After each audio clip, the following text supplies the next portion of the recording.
21세기를 살아가는 우리에게 자유라는 것은 그렇게 어색하거나 또 찾아보기 힘든 것은 아닙니다. 자유가 너무 당연하죠. 사실 하지만 이 자유라는 것이 인류 역사에게 자유로워지기까지는, 그리고 어색하지 않고 자연스러워지기까지는 많은 역사적 흐름이 있었고 투쟁과 희생이 있었습니다. 17세기 전만 해도 자유는 그렇게 흔한 개념이 아니었습니다. 절대군주와 봉건제 사회에 있는 아래 있던 사람들에게는 자유는 찾기 힘든 것이었죠. 왜냐하면 절대적인 힘과 억압과 압력이 그들을 짓눌러고 있었기 때문에 그들에게 자유는 존재하지 않았습니다. 17세기 이르러 자유의 물결이 일어났죠. 그리고 많은 사람의 희생과 피가 서양 열강에 흩뿌려지면서 그때부터 자유의 물결이 일어나기 시작했습니다. 자유라는 것의 사전적 의미는 이러합니다. 일반적으로 어떤 존재가 외부로부터 구속이나 지배를 받지 않고 하고자 하는 것을 하거나 있는 그대로 존재할 수 있는 상태가 자유의 사전적 의미입니다.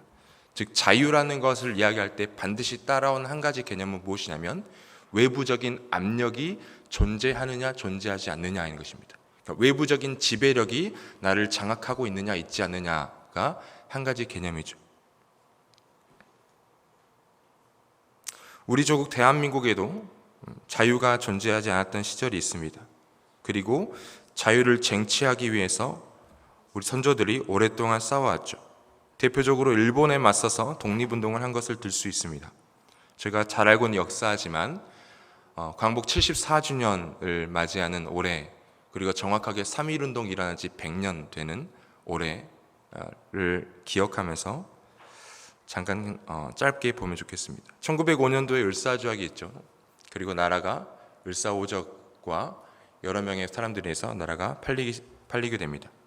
1910년에 한일합방이 일어났고, 그때부터 1910년부터 광복이 있었던 1945년까지 35년의 기간은 압제와 수탈의 역사가 한국에 있었죠. 조선 땅 가운데 존재했습니다. 1910년부터 19년까지는 무단 통치의 시기입니다. 이 시기는 공포 정치의 시기죠. 조선 총독부를 조선에 두어서 그 총독부에서 헌병들을 관할합니다. 그 헌병을 전국에 쫙 뿌리죠. 심지어 학교에까지 헌병이 들어가서 학교 선생님조차 칼을 차고 수업을 합니다. 출판과 집회, 언론의 자유는 없었죠. 심지어 일본은 조선의 토지를 몰수하기 시작합니다. 이때가 일기 박해 시대죠. 무단 통치. 그리고 조선의 토지를 몰수해서 동양 척식 주식회사에 넘깁니다. 그리고 그 토지는 누구에게 팔립니까? 일본인에게 싼 값에 팔리게 됩니다. 이러한 스타일에 참지 못해서 우리 민족은 봉기하기 시작하죠. 1919년 2월 8일 원래 일본에서 유학 중이던 이광수가 만든 2.8 독립선언문이 만주에서 선포되게 됩니다. 그리고 그 물결에 힘입어 조선 땅에도 저희가 잘 알고 있는 1919년 3월 1일 종로 파고다 공원에서 시작된 독립운동의 물결이 일기 시작했죠. 민족대표 33인, 그중에 16명은 기독교인이고 15명은 천주교인이었습니다. 민족대표 33인이 만든 독립선언문이 태화관에서 선언되었고, 파고다 공원에서는 어린 학생들이 태극기를 흔들며 대한독립 만세를 외치기 시작했습니다. 그러자 헌병들이 들이닥치고 칼로 오른쪽 팔을 내리치면 왼쪽 손으로 태극기를 휘어잡습니다. 그리고 대한독립 만세를 외치죠.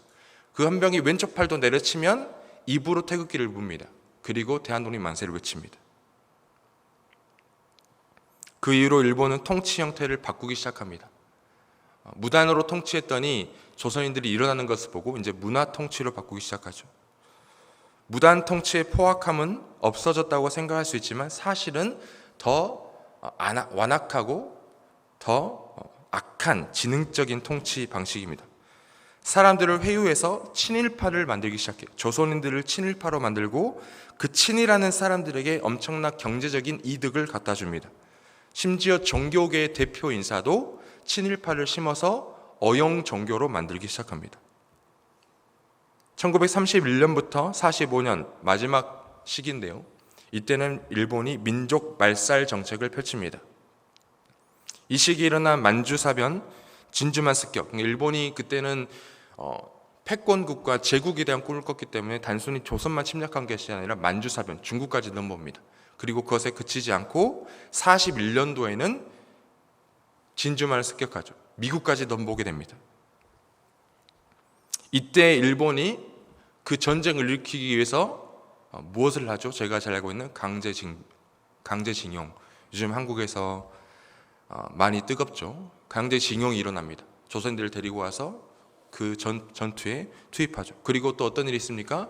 그 전투에 참여한 일본들을 위로하기 위해서 우리가 잘 알고 있는 위안부 사건이 그때 발생하는 것입니다. 창씨 계명을 단행하고 한글을 금지시키고 한국 역사를 가르치는 것을 금지했습니다. 이러한 탄압 속에서 우리 선조들은 자유를 향해 투쟁했죠. 조선의용대, 한국광복군 같은 무장투쟁도 단행했고 비록 실패하긴 했지만 일본에게 약 1,300만 원, 1,400만 원의 차관을 갚기 위해서 민간인들이 일어나기 시작해요. 그게 우리가 잘 알고 있는 국채보상운동이죠. 남자들은 담배를 끊기 시작합니다. 여성들은 가락비를 빼고 그릇을 가지고 와서 바치죠. 그리고 문맹운동에 반대해서 분화로드 운동 같은 문맹 퇴치 운동들이 일어납니다. 이게 우리 선조가 100년 전에 그리고 74년 전에 했던 자유를 향한 투쟁이었습니다. 많은 피가 땅에 뿌려졌죠. 두 가지 개념이 우리나라 땅에도 등장하지 않습니까? 자유라는 것은 외부적인 압력이 나를 짓눌러 나로 하여금 나일 수 없게 만드는 것. 일본의 외부적인 지배력이 조선을 짓눌러 조선이 조선될 수 없게 만드는 것. 이게 자유가 없는 자유의 상실 시대입니다. 그리고 그 자유를 되찾기 위해 당연한 것을 되찾기 위해 많은 희생이 치러져야 되죠. 이게 바로 자유에 관련된 개념인 것입니다. 조선의 해방의 광명을 경험한 지 74년이 지나 오늘 일본은 또 다른 형태로 우리의 자유를 억압하려 하죠. 무역 제재라는 경제적 움직임으로 자유를 빼앗으려는 움직임을 보이고 있습니다. 그리고 우리나라 국민들은 74년 전에, 아니 100여 년 전에 해왔던 투쟁을 지금 다시 일으키고 있습니다. 조금 불편하더라도 소비자들은 일본 제품을 사지 않겠다는 운동을 자발적으로 벌이고 있죠. 조금 손해를 보더라도 상인들은 일본 제품을 팔지 않겠다는 움직임들을 자발적으로 보이고 있습니다. 얼마 전에는 뉴스를 보니 학생들이 일어났습니다. 마치 3.1운동의 시작이 학생들이 시작한 것처럼 동일한 현상이 그 역사를 알고 일어난지 모르고 일어난지 모르겠지만 오늘날 학생들이 일어났습니다. 그리고 나서 불매운동을 펼치기 시작합니다. 무슨 돈이 있어서 학생들이 물건을 많이 사겠습니까? 근데 학생들이 일어난 거예요. 자유를 위해서. 100년 전에 파고다 공원에서 외친 대한독립 만세를 100년이 지난 오늘 다른 형태로 외치고 있는 거예요. 그 역시 대한독립 만세라고 저는 생각합니다. 100년 전 외부에서 억압하는 힘에 의해서 빼앗긴 자유를 되찾기 위해서 희생했던 것처럼 100년이 지난 지금, 74년이 지난 지금 또 다른 형태로 자유를 빼앗으려는 그 움직임에 대하여 우리는 다시 한번 그 당연한 자유를 쟁취하기 위해서 대한독립 만세를 외치면서 희생을 감수하고 있어요. 정치적, 경제적 자유와 동일하게 그리스도인들에게 누려야 할 당연한 자유가 또 있습니다. 그것은 바로 영적인 자유이죠. 그리스도인들이 누리는 자유는 무엇입니까? 그것은 바로 죄로부터의 자유인 것입니다. 오늘 본문의 사도 바울이 선포하죠. 그러므로 이제 그리스도 예수 안에 있는 자에게는 결코 정죄함이 없나니 이는 그리스도 예수 안에 있는 생명의 성령의 법이 죄와 사망의 법에서 너를 해방하였습니다. 제가 서두에 말씀드렸던 자유에 대한 개념, 외부적인 압력이 나를 짓눌러 나를 나일 수 없게 만드는 그 개념이 사실은 이 영적인 원리 안에 등장합니다. 오늘 읽은 말씀을 자세히 보면 두 가지의 체계, 두 가지의 법, 두 가지의 파워가 존재해요. 생명의 성령의 법, 등장하고요. 죄와 사망의 법이 등장합니다. 그리고 5절, 6절을 보면 육신을 따른 자는 육신의 일, 영을 따른 자는 영의 일을 생각한다 기록되어 있습니다. 6절에 육신의 생각은 사망이고 영의 생각은 생명과 평안이다. 즉 생명의 성령의 법 그리고 죄와 사망의 법, 이 두 가지의 지배 체계, 두 가지의 법이 존재하고 그것과 상응하여 육신과 영이라는 두 가지의 존재가 등장합니다. 즉 이것은 지배 체계인 거예요. 사랑하는 성도님들, 죄를 단순히 도덕적, 윤리적 행위라고만 본다면 우리는 죄를 굉장히 과소평가하고 있습니다. 죄는 단순히 도덕적이고 윤리적인 행위가 아니에요. 죄는 지배 체계입니다. 로마서 안에서 사도 바울은 지속적으로 이것을 강조하며 이야기하고 있어요. 로마서 1장을 보면 1장 24절, 26절, 28절 세 번에 걸쳐서 사도 바울이 이야기한 것이 있습니다. 내버려 두사. 하나님께서 그들을 내버려 두사. 어디에 내버려 두죠?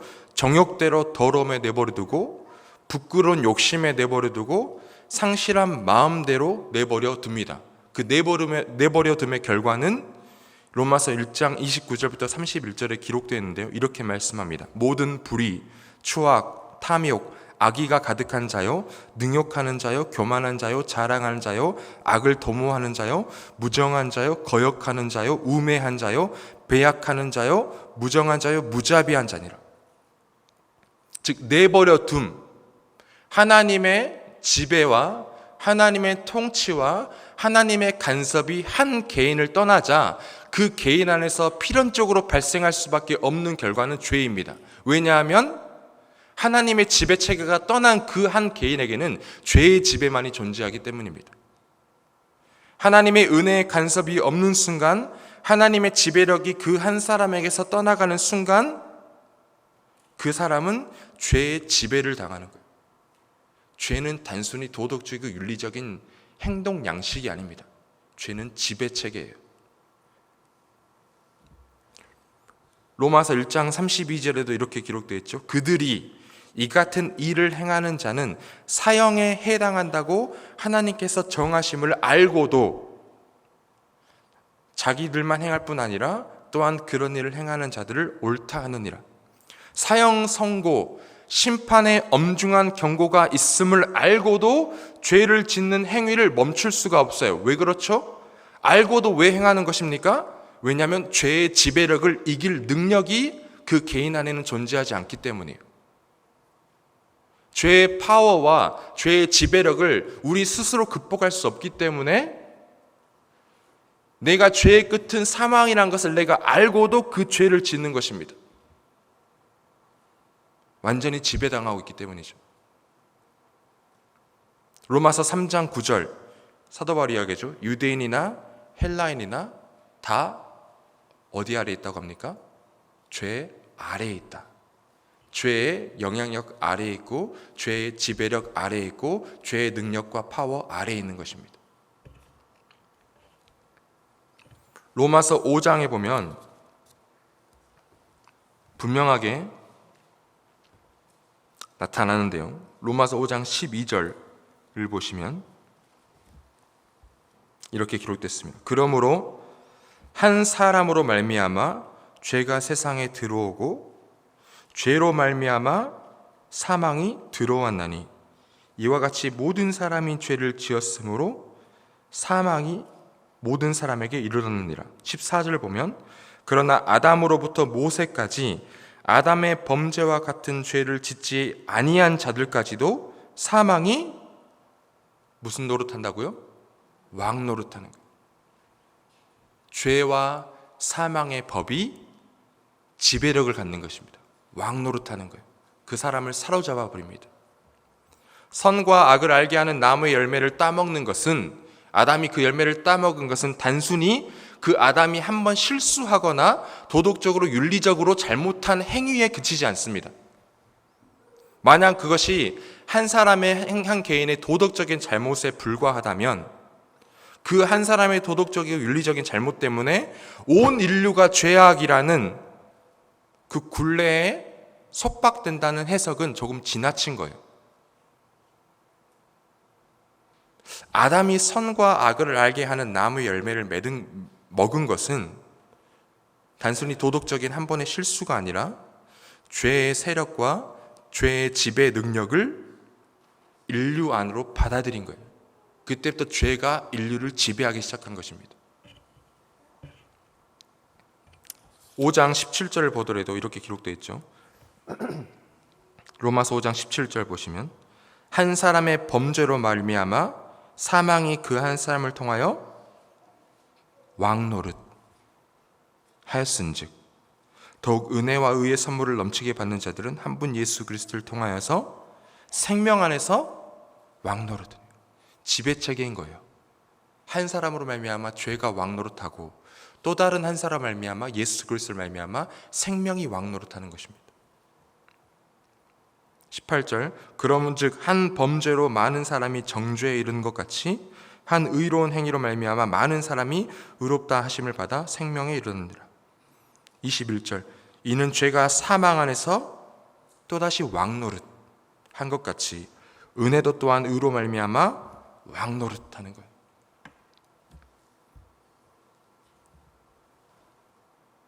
청교도 신학자 존 오웬이라는 신학자가 있는데 죄와 은혜의 지배라는 책에서 이렇게 말합니다. 인간은 태어날 때부터 죄와 사망의 법에 속박된 채 태어난다. 죄는 인간의 본성 밖이 아니라 그 본성 안에서 본성과 함께 작용하고 활동하기 때문에 인간은 자신이 죄의 법에 매여 있다는 사실을 좀처럼 의식할 수 없다. 그러나 인간 마음과 영혼은 죄의 속박을 받고 있기 때문에 인간의 육체를 지도하는 모든 영혼의 기능은 죄의 경향성과 떨어질 수 없고 그 영향으로 말미암아 악을 행하고자 하는 마음의 성향은 죄인들에게는 필연적이다. 무슨 뜻인가요? 죄는 파워를 갖고 있고 경향성을 갖고 있어서 우리의 삶을 그쪽 방향으로 밀어붙인다는 거예요. 죄가 갖고 있는 드라이빙 포스가 있는 겁니다. 계속 우리를 밀어붙이는 거예요. 단순히 내가 한번 실수하고 한번 윤리적으로 잘못하고 삐걱거리는 게 아니에요. 죄는 파워입니다. 우리를 사로잡아 죄의 길로 가게 만들어버리는 거예요.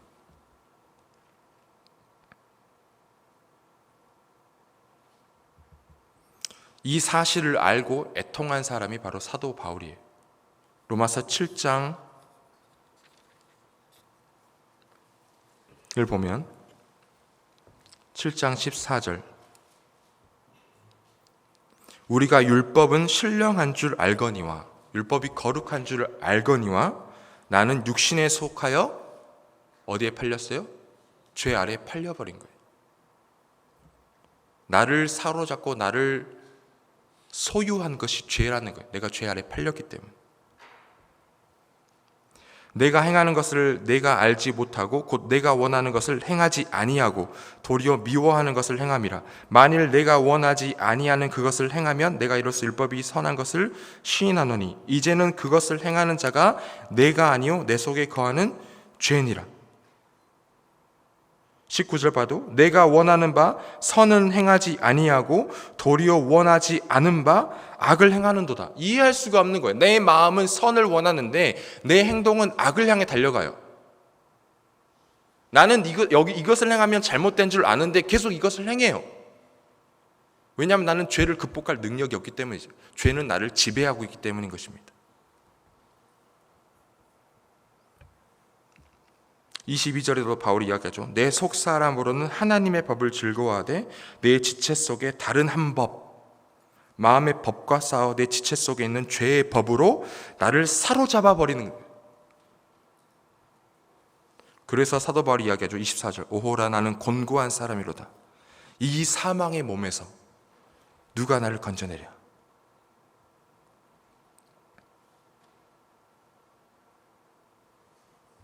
이런 절규와 절망의 끝에서 사도 바울은 해방의 광명을 선포합니다. 8장 저희가 읽은 본문이죠. 1절 그러므로 이제 그리스도 예수 안에 있는 자에게는 결코 정죄함이 없나니 이는 그리스도 예수 안에 있는 생명의 성령의 법이 죄와 사망의 법에서 너를 해방하였습니다. 아멘. 옛 자아 속에 묶여서 죄의 굴레 안에 살았던 나의 옛 자아는 죄를 이겨낼 힘이 없어요. 죄의 지배력이 너무 강하기 때문에 나의 삶은 필연적으로 죄를 양산할 수밖에 없습니다. 그러나 이제 그리스도 안에 있는 자에게는 내 노력과 내 능력과 내 힘이 아니라 그리스도의 능력과 그리스도의 더 강한 파워와 지배력이 죄의 지배력을 물리치고 나를 사로잡아 나를 새 사람이 되게 만들기 때문에 그에게는 해방이 존재하는 것입니다. 죄로부터의 자유가 존재하는 것이.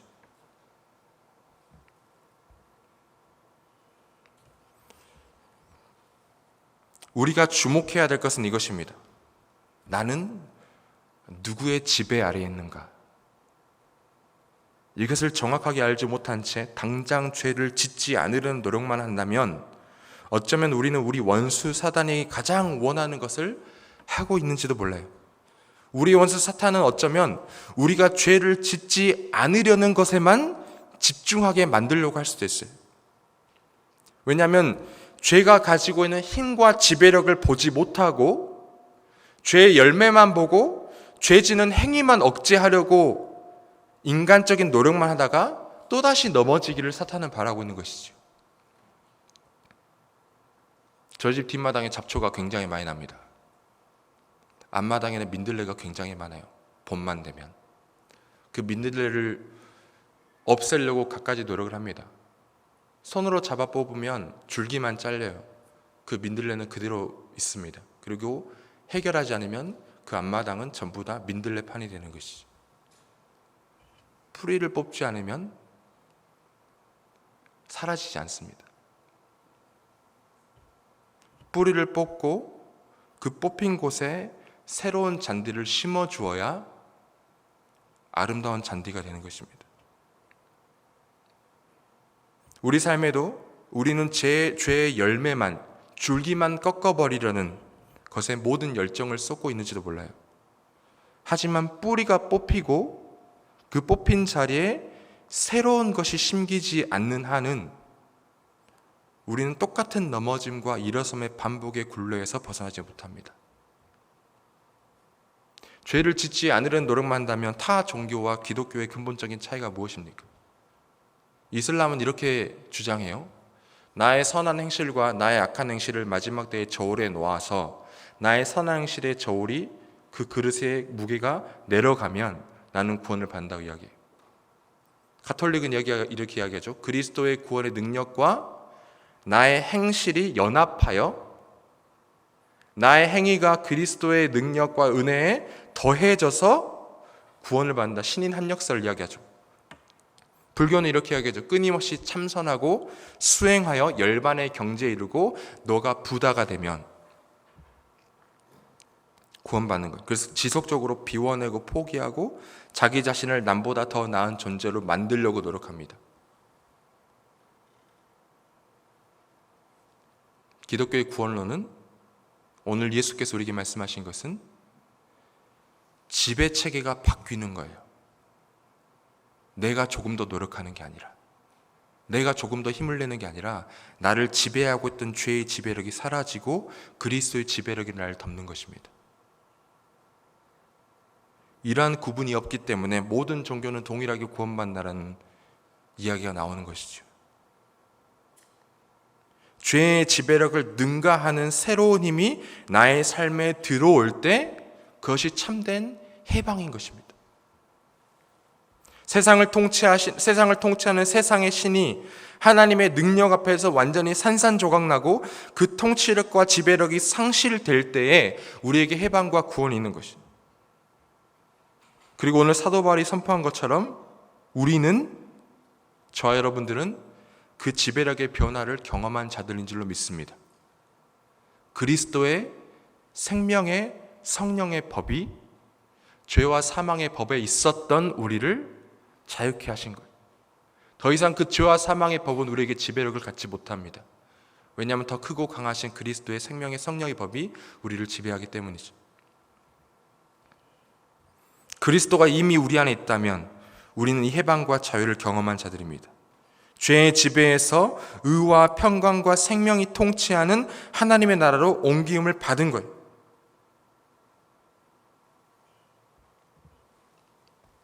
그리스도의 희생과 죄에 대한 죽고 의에 대한 사심, 자유의 두 개념 말씀드렸듯이 투쟁이 있어야 하고 외부적인 압력이 없어야 하는 것입니다. 피가 흘려져야 하고 자유를 얻기 위해서 외부적인 강압성이 없는 것이죠. 우리가 죄의 속박, 죄의 강압성, 죄의 지배로부터 벗어나기 위해서 그리스도께서 피를 흘리신 것입니다. 그리스도의 죽으심과 부활하심이 첫 열매가 되어 그것이 우리에게 보증이 된 것이죠. 그리고 주께서는 하늘로 승천하셔서 그 구원을 온 세상에 완성하실 그 날을 보좌 우편에서 기다리고 있는 것입니다. 그동안에 우리는 잠깐 여전히 죄의 영향력과 죄의 지배력 아래에 있는 이 땅, 이 세상에 살기 때문에 때로는 우리 삶이 죄의 속박 안에 있는 것처럼 보이기도 합니다. 그러나 사랑하는 성도님들, 저와 여러분들은 이미 죄의 능력을 무력화시키시고 이미 승리하신 그리스도의 지배력이, 그리스도의 통치가 우리 삶 안에 있는 줄로 믿습니다. 그러니 사랑하는 성도님들, 여러분들의 삶에 오늘의 모습으로 인해서 포기하거나 좌절하시지 마시기 바랍니다. 중요합니다. 여러분의 능력으로 죄의 지배에서 벗어난 적이 없으니, 그렇죠? 우리의 능력으로 우리가 죄의 지배에서 벗어난 적이 없으니 우리의 실패가 우리의 삶을 다시 죄의 지배 안으로 들어가게 하지 못하는 것입니다. 왜냐하면 우리 삶은 나에게 달린 것이 아니라 우리 삶은 그리스도께 달려있기 때문이죠. 하나님께서 그리스도 안에 이미 이루신 그 일, 그 보증을 붙들고 완성하실 그날을 기다리며 우리는 오늘을 살아야 하는 것입니다. 그것이 로마서 마지막 부분에 사도 바울이 선포하는 것, 구원의 기쁨과 구원의 확신이죠. 로마서 8장 마지막 부분을 보면 38절 39절에서도 사도 바울이 이렇게 이야기하죠.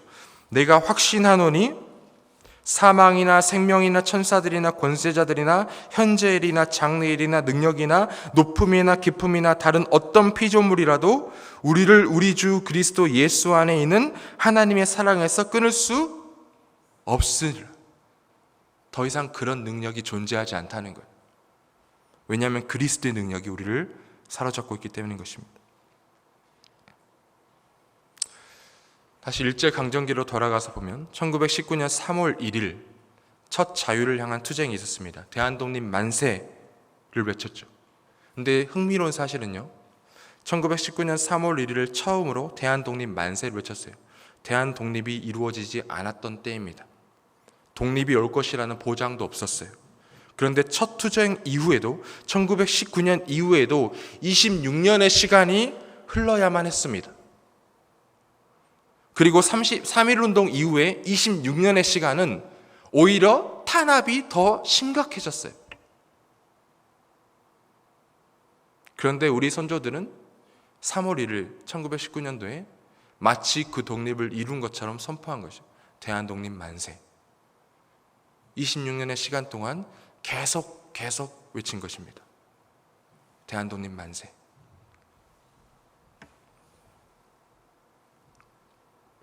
독립투쟁에 대한 배경을 가지고 만든 영화 암살이라는 영화가 있습니다. 보신 분도 있을 줄로 생각하는데요, 그 암살에서 실존 인물 남자현 열사를 모티브로 한 배우의 대사 중에 이런 대사가 있습니다. 우리 만주에서는 지붕에서 불이 새거나 벽이 부서져도 고치질 않았어. 곧 독립이 되면 고향으로 돌아갈 텐데 뭐하러 고치겠어. 둘을 죽인다고 독립이 되냐고? 모르지. 그치만 알려줘야지.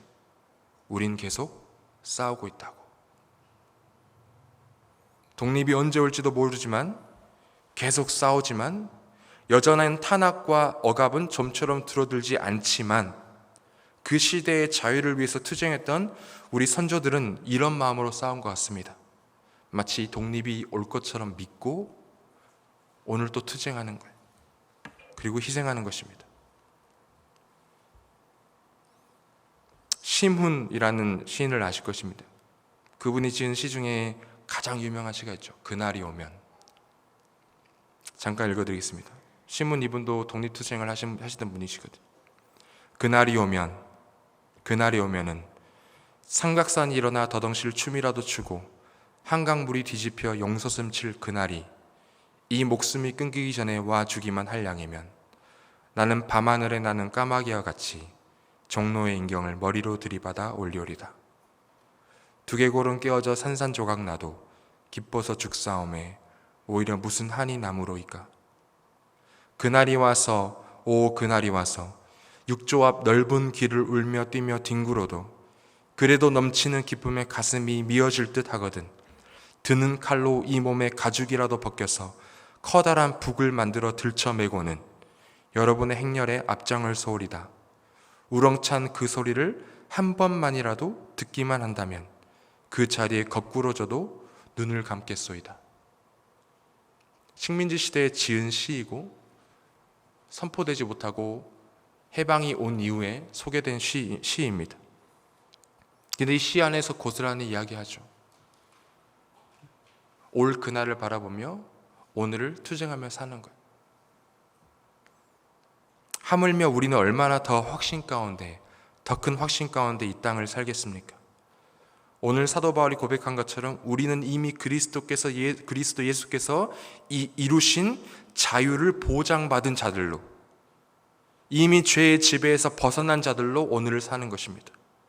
그리고 나는 오늘 나의 실패에도 좌절하지 않을 수 있는 것은 그 어떤 것도 그리스도의 사랑에서 우리를 끊을 수 없다는 그 완전한 사실을 알기 때문에 그 완전한 구원과 자유가 이루어질 그날을 기다리며 오늘을 우리는 사는 것입니다. 사랑하는 성도님들, 여러분들이 그리스도 안에 있다면, 그리고 제가 그리스도 안에 있다면 우리는 더 이상 죄의 지배력을 받지 않습니다. 첫 열매 되신 그리스도와 그 보증으로 오늘을 사는 거예요. 그리고 그날이 오기를 기다리며 사는 것입니다. 그 약속이 완전히 이루어질 그날을 기다리며 나는 오늘을 사는 거예요. 여러분들의 오늘 하루의 삶이 이미 성취한 자유를 향한 투쟁이 되시길 소망하고, 이미 죄의 지배력이 상실된 하나님의 통치가 내 안에 이루어진 것을 선포하며 오늘을 살아가는 저와 여러분들의 삶이 되기를 주의 이름으로 축복합니다. 함께 기도하시겠습니다.